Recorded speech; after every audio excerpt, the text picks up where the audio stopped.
I don't like going like to oceany places I don't like swimming in the. I don't like that's not my. I don't like that. For a couple of reasons.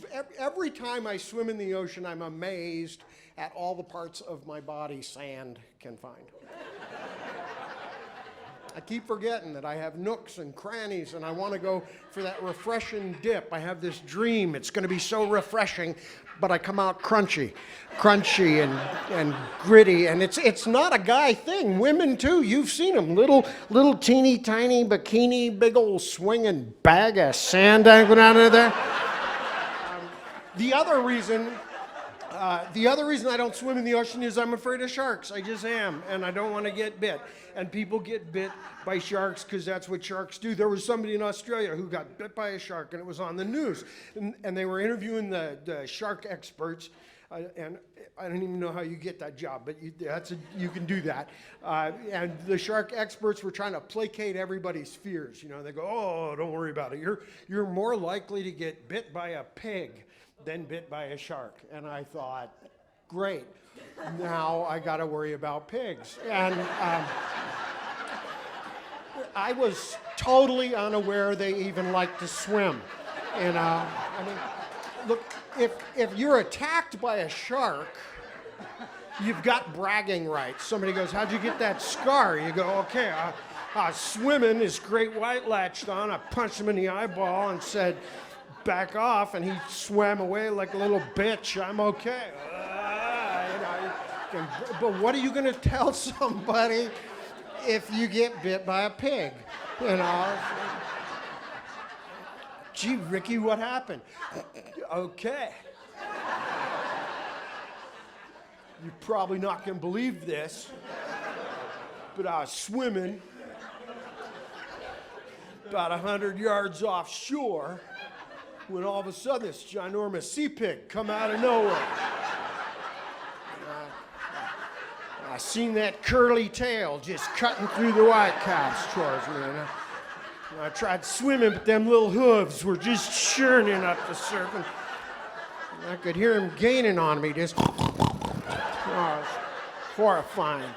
It's like a scene out of that movie Jowls.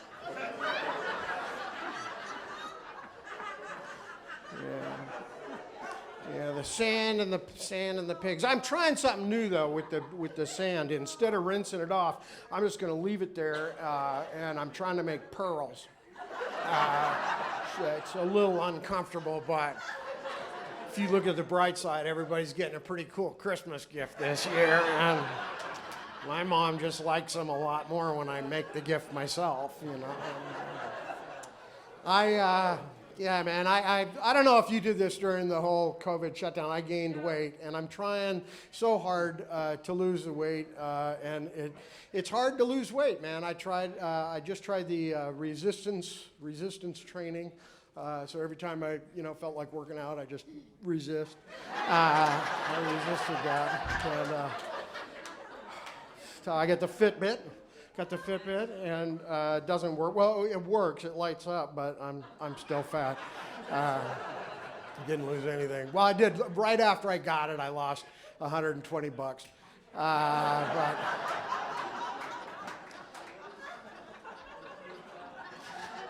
tried dieting, man. I've tried every diet, man. Nutrisystem. I tried the South Beach diet and the keto diet and the intermittent fasting. I don't know if you've heard this one. It's called the Northwest diet.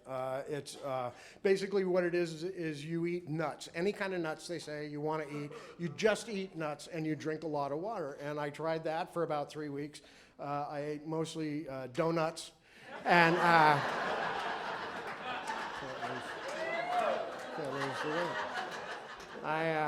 I'm single. I got divorced, and we didn't want to get divorced. We tried to stay married. I went through a trial separation where I moved into my own garage, and that was awful. It was just cold and dark, and you're just that close to someplace so much better. Oh, no kid. It was like being Canadian. I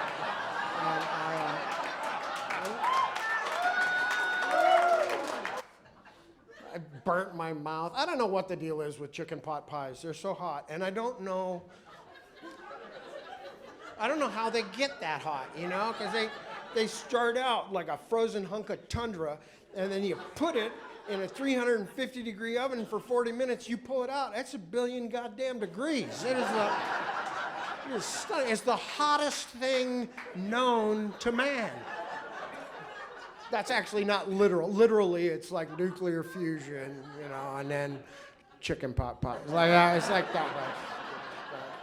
We are missing a military application. We should take like 50 or 60 of those chicken pot pies and just bake them up. And I mean get them hot, don't dick around. I think go like $4.75.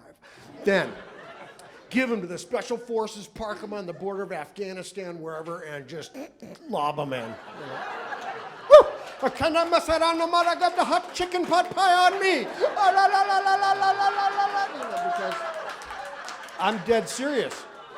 That's the noise. That's the noise you make when you get hit with a chicken pot pie. Ah, la, la, la, la, la, la, la, la. I've got a hot square carrot on my nipple. So I'm eating the chicken pot pie, and I take a big shovel full of that magma and I shove it in my pie hole. You can't look snazzy when the inside of your mouth is getting seared. You just can't. You know, you look like a moron. It's just trying to cool it down with that little 98.6 breeze you got wafting through. So I spit it out, and at that point my cat goes, well, I'll eat it. And if you've never seen a cat go, I'm telling you, it's drop dead funny. And then the cat spit it out, and that's a noise I could live happy never hearing again. The sound a cat makes puking, because it always happens at the worst time. You're sound asleep, the covers are pulled up tight, you're just snug as a bug in a rug, and then out in the living room you hear your cat doing that whole whoop, whoop, whoop, whoop, whoop, whoop, whoop, whoop.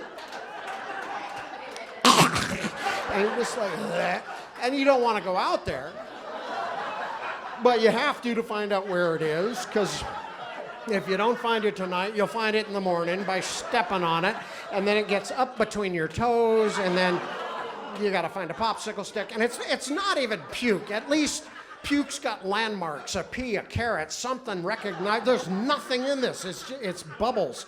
It's this weird, viscous, bubbly pile of hairy, cooling down cat gut. Oh, you guys want to hear something kind of gross? It's always got that little blade of grass garnish on there too. Like, where does that come from? It's like a sushi chef just popped out of the closet. Whoa. Pay attention, kitty-san.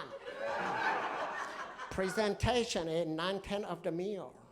Yeah. Garnish on the right.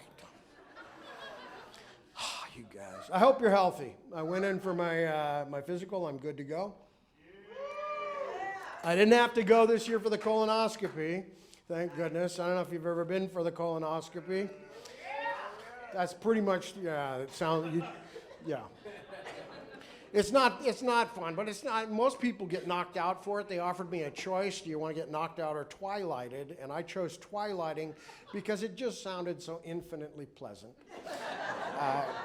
And if you're not familiar with twilighting, what it is they load you up with first-class drugs that don't knock you out. In my case, it was Demerol. And you're not knocked out, but you just don't care.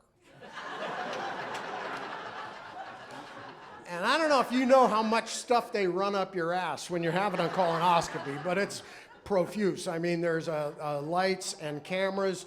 The morning zoo crew goes in there and does a ticket giveaway.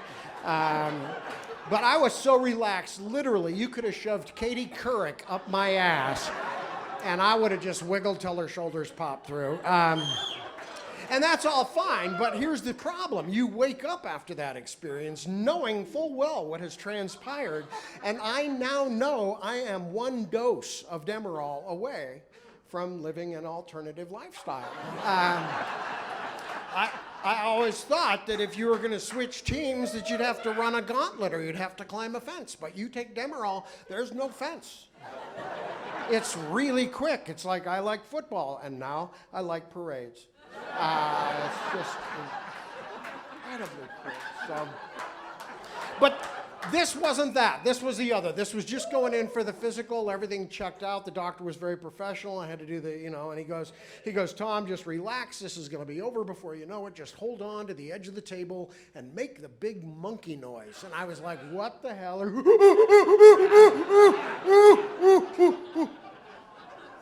I didn't even know I could make a big monkey noise, but apparently I'm pretty good at it because they gave me a sucker. Okay, so that's not true. That's not true. This is true. So I told you a couple things were going to be true, and then they turned out they weren't true. But please believe me, this is truer. So more true than the other things that turned out sort of not to be. So I'm in there. I'm getting ready to have everything checked out. I hear the doctor behind me, and I'm not making this up. I hear the doctor behind me, and he goes, "Oh, gross." That'll wake you up in a hurry, It's so inappropriate. Here I am in a doctor's office. I'm naked from the waist down. My pants are puddled around my ankles. I'm feeling incredibly vulnerable. He's got a glove on, all greased up, getting ready to jab me right in the old chocolate starfish. I just thought, wow, that is profoundly bad bedside manner. I probably should have warned him about the pearls. What are we going to do? Anyway, listen, I hope you had fun. Thank you for coming out. Stay safe. Be good to each other. I'm Tom McTigue. Good night. Thank you so much.